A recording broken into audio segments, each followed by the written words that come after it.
নামাজটা ছাড়েন না, যত পাপ করছেন করেন, আমি বলি নামাজ ছাড়েন না। ইনশাল্লাহ একদিন নামাজই আপনাকে পাপ থেকে বের করে আনবে ইনশাআল্লাহ। শয়তান আপনাকে হতাশ করতে চাইবে, শয়তান আপনাকে হতাশ করতে চাইবে যে তুই তো গার্লফ্রেন্ডের সাথে কথা বললি, রাতের বেলা পর্ন দেখলি, তুই তো ফ্রি মিক্সিংয়ে আছিস, তুই মাদক দ্রব্য খাচ্ছিস, তুই কাজে ফাঁকি মারিস, তুই ট্যাক্স আদায় করিস নাই, দুর্নীতি করছিস, তুই আবার নামাজ পড়বি কেন? শয়তান আপনাকে এগুলো বোঝাবে কিন্তু যে নামাজ তো আমার শোভা পায় না, আমি তো অনেক পাপী মানুষ। এই ধোকায় পা দিবেন না। আপনি নামাজ কন্টিনিউ করতে থাকেন, ইনশাল্লাহ আল্লাহ পাক আপনাকে পাপ থেকে বের করে আনবেন ইনশাল্লাহ। ওই নামাজটা যদি ছেড়ে দেন তাহলে আর কোনো হাতিয়ার বাকি থাকবে না। আর আপনি যত পাপ করেন না কেন মায়ুস হবেন না, মন ছোট করবেন না।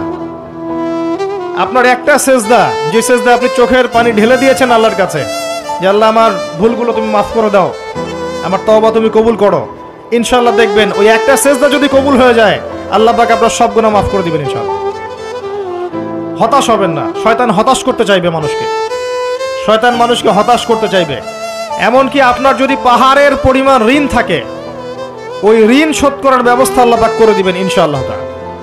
হতাশ হবেন না, নামাজ ছাড়েন না। আর আমি একটা কথা বারবার বলেছি, আবারও বলছি যে চলমান যে 3G 4G নামাজগুলো চলছে এগুলো থেকে নিজেকে দূরে রাখুন। সব এখন ডিজিটাল, নামাজও ডিজিটাল। দেখা যায় যে 5 মিনিটের মধ্যে 4 রাকাত নামাজ শেষ মাশাআল্লাহ। ইমাম সাহেব যদি 10 মিনিট পড়ায় দেয় তাহলে তো তার চাকরি নট। বোঝেন না? এত তারা, আমার সময় নাই, আমরা ব্যস্ত মানুষ, এত সময় লাগে নামাজ পড়তে? ইমাম সাহেবকে বলছে, কমিটি ইমাম সাহেবকে চার্জ করছে, অথচ ইমামের উচিত তাদেরকে চার্জ করা।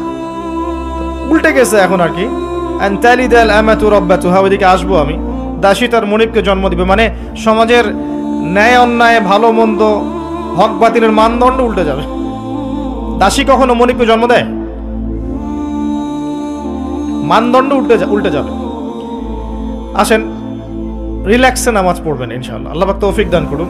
নামাজের মধ্যে যা পড়ছেন এটাকে বোঝার চেষ্টা করতে হবে অর্থটা, তখন দেখবেন নামাজে মনোযোগ বাড়বে ইনশাআল্লাহ।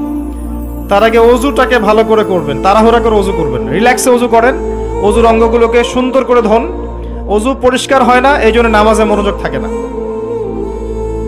আর একটা বদ অভ্যাস আমারও আছে, আপনাদের সবারও আছে আমি জানি, অজুতে আমরা যে পরিমাণ পানি খরচ করি এই পরিমাণ পানি দিয়ে নবী সাল্লাল্লাহু আলাইহি ওয়াসাল্লাম গোসল করতেন।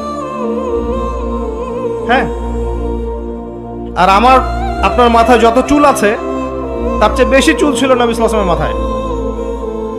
আপনার 2-3 মাথায় যত চুল আছে তার চেয়ে বেশি চুল ছিল নবী সাল্লাল্লাহু আলাইহি ওয়াসাল্লামের মাথায়।